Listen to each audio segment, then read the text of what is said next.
Good morning seventh class. आज rulers and buildings में हम आगे पढ़ेंगे। राइट तो हम पढ़ेंगे वाई वर टेम्पल्स टारगेटेड। तो पिछले टॉपिक में हम लोगों ने ये पढ़ा था कि किस तरह से जो है रूलर्स हुए थे, और हमने कुछ रूलर्स ने कितने मंदिरें क्यों रूलर्स कंस्ट्रक्ट किया करते थे, उसके पीछे का राज क्या था, कैसे क्या क्या बनाते थे। मंदिरों के अलावा टैंक्स वगैरह भी बनाया करते थे ताकि लोग उन्हें अप्रिशिएट करें रूलर्स को। तो अब इस टॉपिक में आज हम पढ़ेंगे why were temples targeted. Temples को लोग क्यों आक्रमण करते थे, उस पर क्यों अटैक करते थे। Temples demonstrated the power and wealth of a ruler. एक राजा का पावर और उसके हाथ में कितना वेल्थ है वो रिप्रेजेंट करता था क्या, एक मंदिर। मंदिर जब बहुत बड़े होते थे और लोग देखते थे अरे इतना बड़ा मंदिर हमारे राजा ने बनाया, कितना ताकतवर है, कितना पैसा है उसके पास, तभी तो उसने बनाया। तो वो ये सारी चीज़ें डेमोन्स्ट्रेट करता था, दिखाता था। So when Kings attacked each others they often targeted temples. तो जब राजाओं ने अटैक करते थे, जब उस टाइम पे एक राजा दूसरे राजा पे अटैक करते थे, तो ऑफन वो क्या करते थे, वहाँ के मंदिरों को टारगेट करते थे और वहाँ पे जो मूर्तियाँ होती थी देवी देवताओं की वो ले जाते थे लूट के। In the 9th century, when Pandyan king Srimara Srivallabha attacked Sri Lanka and defeated Sena I, he attacked Buddhist monasteries and temples. तो 9th सेंचुरी में जब एक हमारे साउथ में एक बहुत बड़ा किंगडम था पांड्यास थे वो, पांड्यन किंगडम। पांड्यन किंग श्रीमर श्रीवल्लभा उन्होंने अटैक किया कहाँ पे, श्रीलंका में। उस टाइम पे जो राजा थे सेना वन थे, उन्होंने श्रीमर श्रीवल्लभा ने अटैक किया सेना वन पे और सेना वन को हरा दिया। तो जब उनको हराने से पहले उन्होंने किस पे अटैक किया था, उस टाइम पे श्रीलंका में बुद्धिज़्म चलता था, बुद्धिस्ट मोनास्ट्रीज थे, बुद्धिस्ट जहाँ पे पूजा पाठ करते हैं, वहाँ पे बड़े बड़ी मूर्तियाँ होती हैं बुद्धा जी की, उन पे अटैक किया और वो मूर्तियाँ अपने साथ लेके चले गए। In the 11th century, when the Chola king Rajendra I built a Shiva temple in his capital, he filled it with a statue that he got from the defeated rulers.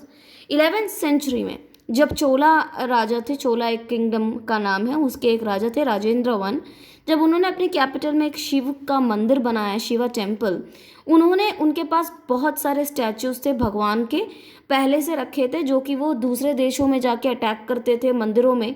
तो क्या करते थे तो राजेंद्र वन बहुत सारे भगवानों की मूर्ति अपने पास इकट्ठे करके रखा था दूसरे पे अटैक करके।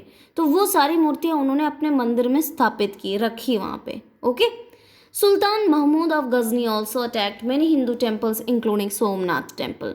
तो ऐसे ही एक मुस्लिम रूलर भी का अटैक शुरू हो गया था मिडीवल टाइम पे, तो महमूद गजनी ने भी हमारे कई सारे हिंदू टेम्पल्स पे अटैक किया और वहाँ पे जितने खजाने थे उसको लूट के चले गए। खासकर सोमनाथ टेम्पल पे उन्होंने बहुत अटैक किया। Let me tell you, Somnath temple पे तो उन्होंने कई बार हर 2-3 साल में आके अटैक करके सोमनाथ टेम्पल से सब कुछ लेके चले जाते थे। ओके। नेक्स्ट टॉपिक है गार्डन्स, टूम्स एंड फोर्ट्स। तो Mughal rulers were very much interested in architecture. Architecture क्या होता है, भवन निर्माण शैली, यानी कि आप मॉन्यूमेंट किसी भी बिल्डिंग को कैसे बना रहे हो, किस स्टाइल में बना रहे हो, उसको हम आर्किटेक्चर कहते हैं। तो मुगल जो रूलर्स थे बाबर से लेके औरंगजेब तक, उनको बड़ा इंटरेस्ट था कि हमारे इंडिया में जो है अलग अलग टाइप के मॉन्यूमेंट्स बनाए। They started a new style क्या कॉल्ड चाहरबाग स्टाइल। उन्होंने एक नया स्टाइल अपनाया, चाहरबाग स्टाइल। इसमें क्या होता है, बाबर ने अपनी किताब में इसके बारे में लिखा भी है, एक बहुत बड़े गार्डन को 4 क्वार्टर्स में डिवाइड करते हैं, बीच में दो लाइनें काटते हैं और उसके अंदर से पानी, झरना या फव्वारे जा रहे होते हैं, राइट। उसको चाहरबाग स्टाइल कहते हैं। तो it is in which it is divided into 4 part by artificial channel. ये देखो, ये एक बाग है, बाग माने गार्डन, उसके बीच में से चैनल्स हैं, उसको 1 2 3 4 पार्ट्स में डिवाइड हो गया गार्डन इस चैनल्स की वजह से, और इसके अंदर से पानी जाता है। ओके, इसको हम चाहरबाग स्टाइल करते हैं। तो चाहरबाग स्टाइल में ही उन्होंने कई सारे जो है मॉन्यूमेंट्स बनाए थे।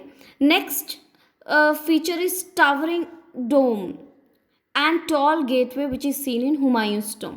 तो आपने देखा होगा कि जितने भी मुस्लिम आर्किटेक्चर है, बहुत बड़ा सा गुम्बद होता है, टूम बहुत बड़ा डोम होता है और बहुत बड़ा गेट होता है, ठीक है। तो ये भी इनका स्टाइल है। अगर जैसे फॉर एग्जांपल हुमायूंस टूम्ब, मैं फोटो भेजती हूँ अभी, हुमायूंस टूम्ब में अगर आप देखोगे तो वो 4 बाग स्टाइल है। 4 बाग स्टाइल का मतलब है इस तरह के बाग के बीच में उन्होंने टूम्ब, हुमायूं का मकबरा बनाया हुआ है। अकबर के पिताजी हुमायूं थे, उनको जहाँ पे दफनाया गया वहाँ पे बहुत बड़ा एक टूम्ब बनाया, उसको हुमायूं टूम्ब कहते हैं, वो दिल्ली में है। तो वो 4 बाग स्टाइल में बनाया गया और जो है उसका बहुत बड़ा डोम है, बहुत बड़ा डोम और बड़ा सा गेट है, right. It is placed in the centre of 4 बाग, 4 बाग के बीच में है। इट इज़ कंस्ट्रक्टेड हस्त बिहिश्त स्टाइल में बनाया गया। हस्त बिहिश्त यानी 8 पैराडाइसेस, इसका मतलब है 8 पैराडाइसेस। हस्त बिहिश्त स्टाइल है एक तरह का आर्किटेक्चर का, means a central hall surrounded by 8 rooms. अगर आप कभी हुमायूं टूम्ब में जाओगे देखोगे बीच में एक बड़ा सा हॉल होगा, ठीक है, और उस हॉल के चारों तरफ 8 कमरे होंगे। तो इस स्टाइल को हम हस्त बिहिश्त स्टाइल बोलते हैं। नेक्स्ट अगर आप शाहजहां की बात करें तो सबसे ज़्यादा आर्किटेक्चर में काम शाहजहां ने खूब किया। Shahjahan also constructed many monuments in Delhi and Agra, खासकर दिल्ली और आगरा में।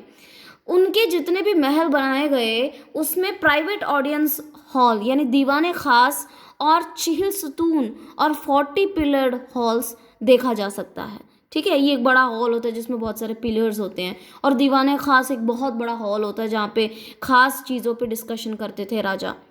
Taj Mahal in Agra was constructed in river front garden style. एक तो 4 बाग स्टाइल हो गया जिसमें गार्डन के बीच में जो गार्डन को 4 पार्ट्स में डिवाइड करते थे और उसके बीच में क्या करते थे, उसके बीच में मॉन्यूमेंट बनाते थे। एक और स्टाइल है जिसको हम कहते हैं रिवर फ्रंट गार्डन स्टाइल।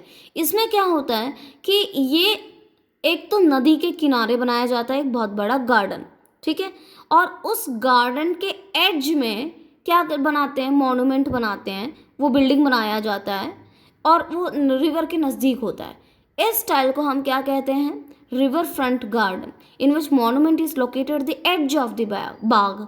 बाग माने गार्डन के एज में होता है और नदी के पास होता है।